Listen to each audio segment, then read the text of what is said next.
Hello students. So இந்த வீடியோல நம்ம என்ன பண்ண போறோம்னா நீட் ப்ரீவியஸ் இயர் क्वेश्चन வந்து டிஸ்கஸ் பண்ண போறோம். ஸோ ஏற்கனவே வந்து பார்த்தீங்கன்னா நம்ம சேனலில் அனிமேஷன் வீடியோஸ்லாம் நிறைய வந்து அப்லோட் பண்ணியிருக்கோம். மேக்ஸுக்கு, ஃபிசிக்ஸ், கெமிஸ்ட்ரி, பயாலஜி எல்லாத்துக்குமே பார்த்தீங்கன்னா அனிமேஷன் வீடியோ வந்து நாங்கள் அப்லோட் பண்ணியிருக்கிறோம். அந்த அனிமேஷன் வீடியோவை நீங்கள் பார்க்கும்போது பார்த்தீங்கன்னா உங்களுக்கு வந்து ஒரு பேசிக் ஐடியா வந்து கிடைக்கும். இந்த சாப்டரில் இதை பற்றி தான் வந்து டிஸ்கஸ் பண்ணுறாங்கன்னு சொல்லிட்டு ஒரு பேசிக் ஐடியா வந்து கிடைக்கும். இன்னொரு விஷயம் என்ன பார்த்தீங்கன்னா நீங்கள் டெக்ஸ்ட் புக்கில் வந்து பார்த்தீங்கன்னா எல்லாமே ரைட் அப்பாக வந்து இருக்கும்.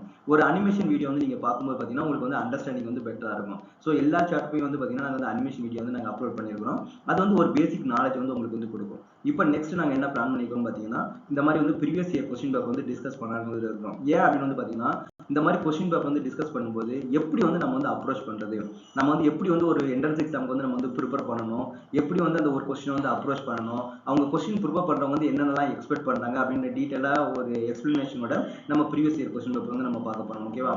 இந்த கொஸ்டின் வந்து பார்த்தீங்கன்னா previous year last year question paper code F6 நான் வந்து எடுத்துருக்கிறேன்.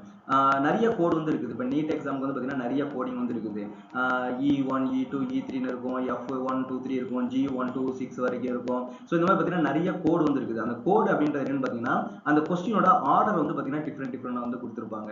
இப்போ கோட் F6 வந்து பார்த்தீங்கன்னா இது வந்து 51st கொஸ்டின் அண்ட் கெமிஸ்ட்ரியில் இது வந்து ஃபர்ஸ்ட் கொஸ்டின். இப்போ இதே வேற ஒரு G6ல போய் நீங்க பார்த்தீங்க அப்படின்னு வந்து பார்த்தீங்கன்னா இது வந்து பார்த்தீங்கன்னா ஒரு 18th கொஸ்டினாவோ ஒரு 85th கொஸ்டினாவோ இருக்கும். ஆனால் இந்த கோடில் இருக்கிற 50 கொஸ்டின் தான் அதே தான் அடுத்த கோடுலையும் வந்து இருக்கும். பட் ஆனால் கொஸ்டின் நம்பர் மட்டும் வந்து டிஃப்ரெண்டாக இருக்கும். ஓகேவா? நான் வந்து இங்கே பார்த்தீங்கன்னா கோட் F6 வந்து நான் ஃபாலோ பண்ணுறேன். ஸோ இந்த கொஸ்டின் வந்து என்ன கொடுத்துருக்காங்க ஃபர்ஸ்ட் வந்து பார்த்தீங்கன்னா அசெஷன் அண்ட் ரீசன் கொஸ்டின் வந்து கொடுத்துருக்காங்க.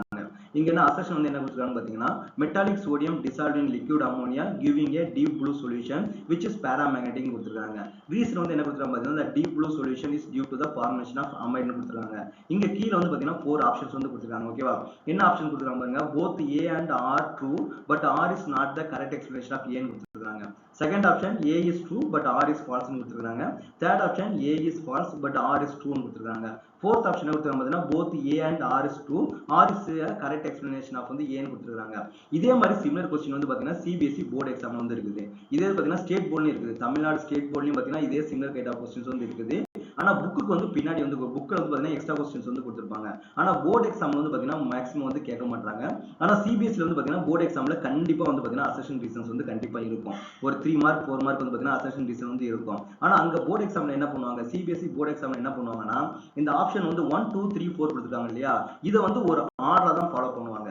ஃபர்ஸ்ட் ஆப்ஷன் எப்பவுமே both A and R are true, R is the correct explanation of A, அதான் வந்து ஃபர்ஸ்ட் ஆப்ஷனா இருக்கும். செகண்ட் ஆப்ஷன் என்ன இருக்கும், both A and R is the true but R is not the correct explanation of A அப்படின்னு இருக்கும். Third option வந்து என்ன இருக்கும் பார்த்தீங்கன்னா A is true, R is false ன்னு இருக்கும். ஃபோர்த் ஆப்ஷன் பார்த்தீங்கன்னா A is false, R is true. இந்த ஆர்டர் தான் வந்து பார்த்தீங்கன்னா அவங்க எல்லா எக்ஸாமுக்குமே வந்து ஃபாலோ பண்ணுவாங்க.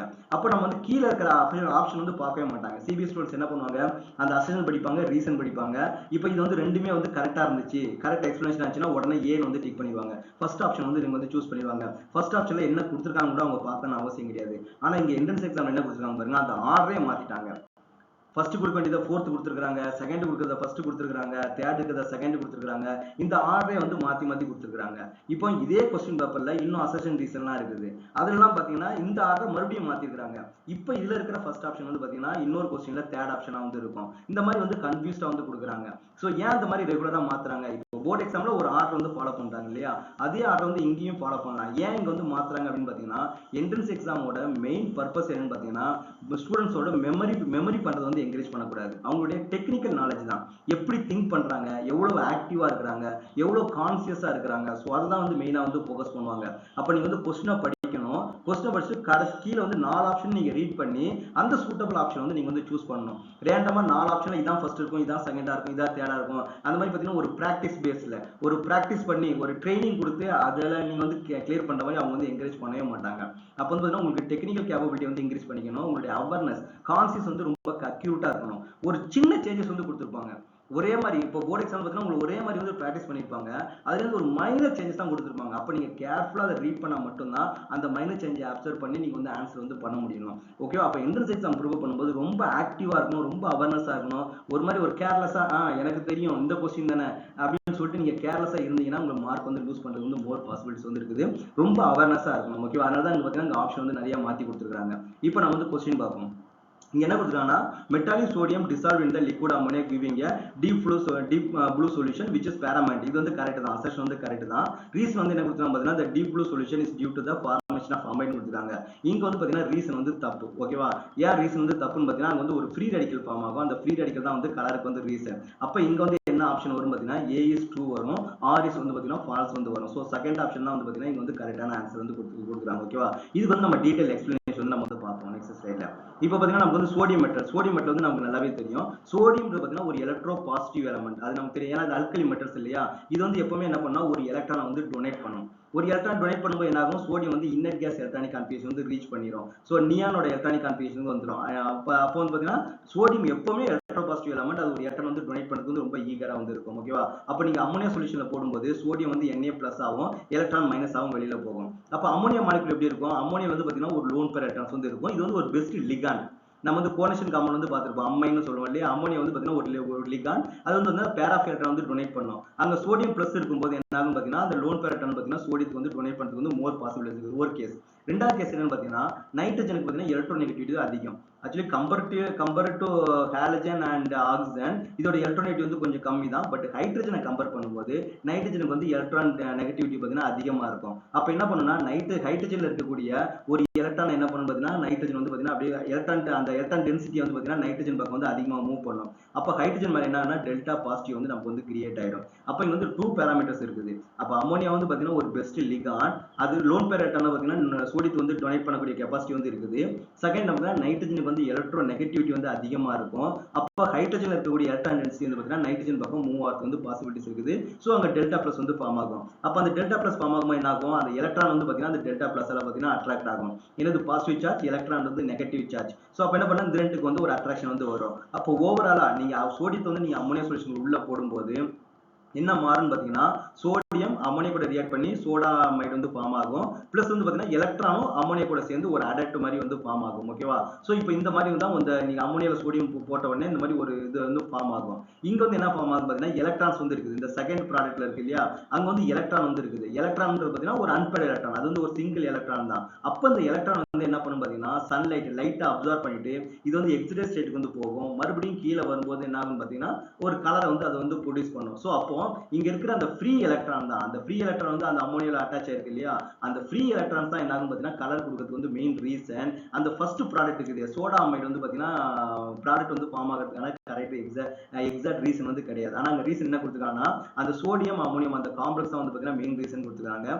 அது மெயின் ரீசன் கிடையாது. அந்த ஃப்ரீ எலக்ட்ரான் தான். அப்போ அந்த ஃப்ரீ எலக்ட்ரான் வந்து பாத்தீங்கன்னா எந்த சொல்யூஷன் இருந்தாலுமே அது என்ன பாத்தீங்கன்னா ஒரு கலரை வந்து கொடுக்கக்கூடியது. எப்பவுமே பாத்தீங்கன்னா சிங்கிள் எலக்ட்ரான் இருந்தாதான் அது வந்து கலர் வந்து கொடுக்கும். அந்த சோடியம் அம்மோனியம் காம்ப்ளெக்ஸ் வந்து பாத்தீங்கன்னா சிங்கிள் எலக்ட்ரான்ஸ் வந்து இருக்காது.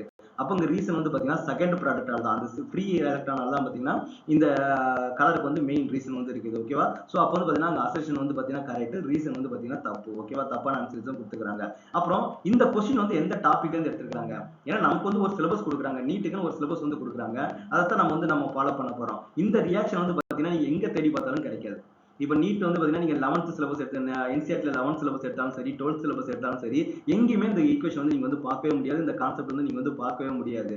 அப்போ எதுக்கு நமக்கு சிலபஸ் வந்து கொடுக்குறாங்கன்னு ஒரு क्वेश्चन வந்து வரும். சிலபஸ்ல இருந்தே क्वेश्चन கேட்க மாட்டாங்க. அப்புறம் எதுக்கு வந்து சிலபஸ் ஒன்று கொடுக்குறாங்க அப்படின்னு சொல்லிட்டு ஒரு क्वेश्चन வரும். அப்போ இதை வந்து நீங்க எங்க யூஸ் பண்ணுவீங்கன்னு பாத்தீங்கன்னா 11th வந்து பாத்தீங்கன்னா நீங்க வந்து ஹைட்ரோ கார்பன் வந்து நீங்க வந்து யூஸ் பண்ணுவீங்க. ஹைட்ரோ கார்பன் வந்து பாத்தீங்கன்னா அல்கைன்ல இருந்து பாத்தீங்கன்னா நீங்க வந்து அல்கின் வந்து ப்ரூவ் பண்றதுக்கு வந்து ஒரு ரியாக்ஷன் வந்து இருக்கும். ஓகே இது வந்து பாத்தீங்கன்னா 11th வந்து இருக்குது. 11th ஹைட்ரோ கார்பன் சாப்டர் வந்து பாத்தீங்கன்னா பிரிப்பரேஷன் ஆஃப் அல்கின்ல வந்து பாத்தீங்கன்னா இந்த ரியாக்ஷன் வந்து கொடுத்திருப்பாங்க. அல்கின் எடுத்துப்பாங்க. அதுல வந்து நீங்க ஹைட்ரஜன் ஆட் பண்ணனும். அங்க என்ன கொடுத்திருப்பாங்க பாத்தீங்கன்னா சோடியம் லிக்விட் அம்மோனியா வந்து கொடுத்திருப்பாங்க. அந்த ஒரே ஒரு ஈக்குவேஷனை மட்டும் தான் அந்த சோடியம் அண்ட் லிக்விட் அம்மோனியா வந்து நீங்க வந்து பார்க்க முடியும். அது எதுக்கு கொடுத்திருக்காங்க? அல்கின் பிரிப்பரேஷனுக்கு வந்து கேட்டிருக்காங்க. ஆனா இந்த क्वेश्चन வந்து அல்கின் பிரிப்பரேஷன் ரிலேட்டடா இருக்குதா? இல்ல. அசசன் ரீசன் பாத்தீங்கன்னா ஏதோ கலரை பத்தி வந்து பேசி கொடுத்திருக்காங்க. இந்த ஈக்குவேஷன்ல கலரை பத்தி பேசியிருக்கவே மாட்டாங்க. கோனேஷன் காம்பவுண்ட்ல கலரை பத்தி பேசுவாங்க, டிஎன்ஏ பிளாக்ல கலரை பத்தி பேசுவாங்க. சோ ஆனா இந்த இதுல பாத்தீங்கன்னா கலரை பத்தி அவங்க எக்ஸ்பிளைன் பண்ணிருக்கவே மாட்டாங்க. ஆனா சோடியம் லிக்விட் அம்மோனியா வந்து ரியேஜன் வந்து ஒரு இம்பார்ட்டன்ட் ரியேஜன். ஏன் வந்து பாத்தீங்கன்னா இது வந்து டிரான்ஸ் அல்கின் வந்து ஃபார்ம் ஆகிறதுக்கு மெயின் மாலிக்யூல். ஓகேவா? சோ இத மத்த ரியேஜன்ல என்ன பண்ணா சிஸ் தான் வந்து உங்களுக்கு ஃபார்ம் ஆகும். இந்த ஒரே ஒரு மாலிக்யூல் மட்டும் தான் பாத்தீங்கன்னா டிரான்ஸ் வந்து மாலிக்யூல் வந்து ஃபார்ம் ஆகும். அப்ப அதுக்கு வந்து ஸ்பெசிஃபிக்கா ஒரு யூனிக்கான ரியேஜன் பாத்தீங்கன்னா சோடியம் லிக்விட் அம்மோனியா. அப்போ இந்த சோடியம் லிக்விட் அம்மோனியா வந்து பாத்தீங்கன்னா அதோட ப்ராப்பர்ட்டி என்ன வந்து நம்ம வந்து தெரிஞ்சுக்கணும். அப்போ நம்ம என்ட்ரன்ஸ் எக்ஸாம் வந்து ப்ரிப்பேர் பண்ணும்போது நம்ம என்சிஆர்டி புக்ல இருந்தா உங்களுக்கு கேட்க போறாங்க. 11th 12th சிலபஸ் சிலபஸ்ல இருந்தா உங்களுக்கு வந்து கேட்க போறாங்க, அவங்களுக்கு கொடுத்துருக்க சிலபஸ்ல இருந்தா கேட்க போறாங்க. ஆனா அந்த இதுல அந்த புக்கை வந்து நீங்க வந்து ப்ரிவர் பண்ணும்போது அதுல புதுசா ஒரு ஒரு மாலிகுல் வந்து பாக்குறீங்க. இப்போ ஃபார் எக்ஸாம்பிள் இந்த ரியேஜென்ட்க்கு டிரான்ஸ் மாலிகுல் ப்ரூவ் பண்றதுக்கு சோடியம் லிக்விட் அமோனியா யூஸ் பண்ணணும், அதை மட்டும் படிக்காம அங்க சோடியம்னா என்ன, லிக்விட் அமோனியா என்ன, சோடியத்தோட ப்ராப்பர்ட்டி என்ன, லிக்விடோட அமோனியாவோட ப்ராப்பர்ட்டி என்ன, இது ரியாக்ஷன்ல உள்ள இன்வால்வ் ஆகும்போது எப்படி பிரியுது எப்படி மாறுதுன்னு சொல்லிட்டு அந்த டீடைல் மெக்கானிசம் வந்து நீங்க வந்து தெரிஞ்சுக்கணும். இது வந்து பாத்தீங்கன்னா ரொம்ப ரொம்ப important. Exam point of view நீங்க ப்ரிப்பேர் பண்றவங்க அந்த புக்ல இருக்க ரியாக்ஷன் மட்டும் படிச்சாலோ இல்லைன்னா பாத்தீங்கன்னா நிறைய மெட்டீரியல்ஸ் வந்து உங்களுக்கு வந்து கொடுப்பாங்க. ஒரு ஒவ்வொரு சாப்டர் பாத்தீங்கன்னா ஒரு 500 கொஸ்டின் 600 கொஸ்டின் வந்து கொடுப்பாங்க. அந்த 600 கொஸ்டின் 700 கொஸ்டின் வந்து நீங்க பண்ணாலோ நீங்க வந்து ஒரு நல்ல மார்க் வந்து நீங்க ஸ்கோர் பண்ண முடியாது. உங்க புக்ல என்ன இருக்கும், மிஞ்சி மிஞ்சி போனா ஒரு 100 ஈக்குவேஷன்ஸ் வந்து இருக்கும். அந்த 100 ஈக்குவேஷன் அது எப்படி நடக்குது, எதனால நடக்குது, இதை எதுக்கு வந்து யூஸ் பண்றோம், இந்த மாலிகுல்ஸ் வந்து உள்ள அதோட மாலிகுல்ஸோட ப்ராப்பர்ட்டி என்ன, அந்த மாதிரி நீங்க அண்டர்ஸ்டாண்ட் பண்ணி படிச்சா மட்டும்தான் என்ட்ரன்ஸ் எக்ஸாம் வந்து ஒரு நல்ல மார்க் வந்து ஸ்கோர் பண்ண முடியும். இது வந்து ஒரு பெஸ்ட் எக்ஸாம்பிள். ஒரு அசெஷன் கேட்டிருக்காங்க, ரீசன் கேட்டிருக்காங்க, கலரை பத்தி கேட்டிருக்காங்க. ஆனா அந்த ரியேஜென்ட் எங்க யூஸ் பண்றாங்க பாத்தீங்கன்னா இந்த மாதிரி ஹைட்ரோகார்பன் ப்ரிப்பரேஷன் வந்து யூஸ் பண்ணிருக்காங்க. அப்ப நீங்க வந்து அந்த இம்பார்ட்டன்ஸ் தெரியும். நீங்க எந்த ஒரு மாலிகுல் எந்த ஒரு ரியேஜென்ட் நீங்க படிச்சாலுமே அது வந்து எப்படி ரியாக்ட் ஆகுது, என்ன சேஞ்சஸ் நடக்கும், எப்படி நடக்கும்ன்றது வந்து டீப்பா வந்து அனலைஸ் பண்ணி படிக்கிறது வந்து ரொம்ப ரொம்ப ஒரு இம்பார்ட்டன்ட் அப்படின்னு சொல்லலாம். ஓகேவா? சோ இது வந்து இந்த சோடியம் லிக்விட் அமோனியா வந்து பாத்தீங்கன்னா எங்க ப்ரிப்பேர் பண்ணுவாங்க பாத்தீங்கன்னா இந்த மாதிரி அல்கைன்ல இருந்து அல்கீன் வந்து ப்ரிப்பேர் பண்றது வந்து யூஸ் பண்ணுவாங்க. அப்போ நீங்க வந்து நம்ம ப்ரீவியஸ் இயர் கொஸ்டின் பேப்பர் தான் டிஸ்கஸ் பண்றோம் இல்லையா? அப்ப ஏன் ப்ரீவியஸ் இயர் கொஸ்டின் பேப்பர் வந்து நம்ம வந்து டிஸ்கஸ் பண்ணணும் அப்படின்னு வந்து பாத்தீங்கன்னா ஏன்னா ப்ரீவியஸ் இயர் கொஸ்டின் பேப்பர் அப்படியே இந்த வருஷம் வந்து கேட்க போறது கிடையாது. அப்ப ஏன் நம்ம ப்ரீவியஸ் இயர் கொஸ்டின் பேப்பரை பார்க்கணும்னா ப்ரீவியஸ் இயர் கொஸ்டின் பேப்பரை பண்ணும்போது உங்களுக்கு வந்து ஒரு ஐடியா கிடைக்கும். அப்போ கொஸ்டின் வந்து எப்படி கேட்கறாங்க, எப்படி ட்விஸ்ட் பண்ணி வந்து கேட்கறாங்க அப்படின்னு ஒரு ஐடியா வந்து கிடைக்கும். இன்னொரு என்னன்னு பாத்தீங்கன்னா இப்போ அந்த கொஸ்டின் வந்து படிக்கும் போது எல்லாத்தையும் நீங்க வந்து அண்டர்ஸ்டாண்ட் பண்ணிக்கணும். ஓகேவா? அப்ப கலர் வந்து ஃபார்ம் ஆகுது, ஃப்ரீ எலக்ட்ரான் வந்து எப்படி கலர் ஆகுது, கலர் வந்து ஏன் ஃபார்ம் ஆகுது, இது வந்து பேராமேக்னெட்டிக் கொடுத்துருக்காங்க. அப்ப பேராமேக்னெட்டிக் வந்து எதனால வருது, அன்பேட் எலக்ட்ரான் வந்து எங்கெங்கெல்லாம் இருக்கும், அப்புறம் காம்ப்ளெக்ஸ் மாதிரி கொடுத்துருக்காங்க. அப்ப கோஆர்டினேஷன் காம்பவுண்ட் கான்செப்ட் அந்த கொஸ்டின் வந்து என்னென்ன கான்செப்ட் வந்து இன்வால்வ் ஆயிருக்குதோ அது எல்லாத்தையுமே நீங்க வந்து கோ த்ரூ பண்ணணும். அப்பதான் பாத்தீங்கன்னா ஒரு நல்ல டெப்த் நாலேஜ் வந்து கிடைக்கும். அப்ப அந்த கொஸ்டின் வந்து பாக்குறீங்க, அப்ப வந்து லிக்விட் அமோனியா அண்ட் சோடியம் எங்க யூஸ் பண்றாங்க, அப்ப இந்த ரியாக்ஷன் யூஸ் பண்றாங்க, அப்ப இந்த ரியாக்ஷன் நீங்க வந்து படிச்சுக்கணும். அப்ப இந்த ரியாக்ஷனோட இம்பார்ட்டன்ஸ் என்ன, அல்கைன்ல இருந்து அல்கின் ப்ரிவ் பண்றதுக்கு, டிரான்ஸ் மாலிகுல் வந்து ப்ரிவ் பண்றதுக்கு இந்த சோடியம் லிக்விட் அமோனியா வந்து பாத்தீங்கன்னா ஒரு இம்பார்ட்டன்ட் மெட்டீரியல் அப்படின்னு வந்து நீங்க தெரிஞ்சு வச்சுக்கணும். அப்புறம் கலர் வந்து எப்படி ஃபார்ம் ஆகுது, கலர் ஃபார்ம் ஆகிறதுக்கு என்னென்ன ரீசன், அந்த டி அண்ட் எஃப் பிளாக் கலருக்கான ரீசன் வந்து கொடுத்துருப்பாங்க. அப்புறம் கோனேஷன் காம்பவுண்டுக்கு பாத்தீங்கன்னா கலருக்கான ரீசன் கொடுத்துருப்பாங்க. சோ அது எல்லாத்தையுமே நீங்க வந்து ரிவைஸ் பண்ணணும். அப்ப இந்த ஒரு கொஸ்டின் படிக்கும் போது நீங்க வந்து பாத்தீங்கன்னா ஒரு 10 கான்செப்ட் வந்து நீங்க வந்து அண்டர்ஸ்டாண்ட் பண்ணிக்கிறீங்க. அப்போ உங்களுக்கு வந்து பாத்தீங்கன்னா ஒரு டெப்த் நாலேஜ் வந்து இம்ப்ரூவ் ஆகும். அப்புறம் நெக்ஸ்ட் கொஸ்டின் பண்ணணும். இந்த மாதிரி நீங்க ஒவ்வொரு கொஸ்டினா வந்து பாத்தீங்கன்னா ஒரு ஃபுல் டீடைலோட நீங்க படிச்சீங்கன்னா உங்களுக்கு வந்து நிறைய நாலேஜ் வந்து கெயின் ஆகும். உங்களுக்கு வந்து பாத்தீங்கன்னா ஈஸியா வந்து மார்க் ஸ்கோர் பண்றது வந்து ஈஸியா இருக்கும். சோ அதனால தான் நாங்க வந்து ப்ரீவியஸ் இயர் கொஸ்டின் பேப்பர் வந்து நாங்க வந்து டிஸ்கஸ் பண்ணலாம்னு ஒரு முடிவு பண்ணிருக்கோம். நீங்க previous year question paper discuss பண்ணாலே உங்களுக்கு வந்து எல்லா கான்செப்ட்டுமே வந்து பாத்தீங்கன்னா உங்களுக்கு வந்து ரிவைஸ் ஆகும். சோ இப்போ வந்து நீங்க தெரிஞ்சுக்கங்க. அப்போ ஒவ்வொரு கொஸ்டினும் படிக்கும் போதும்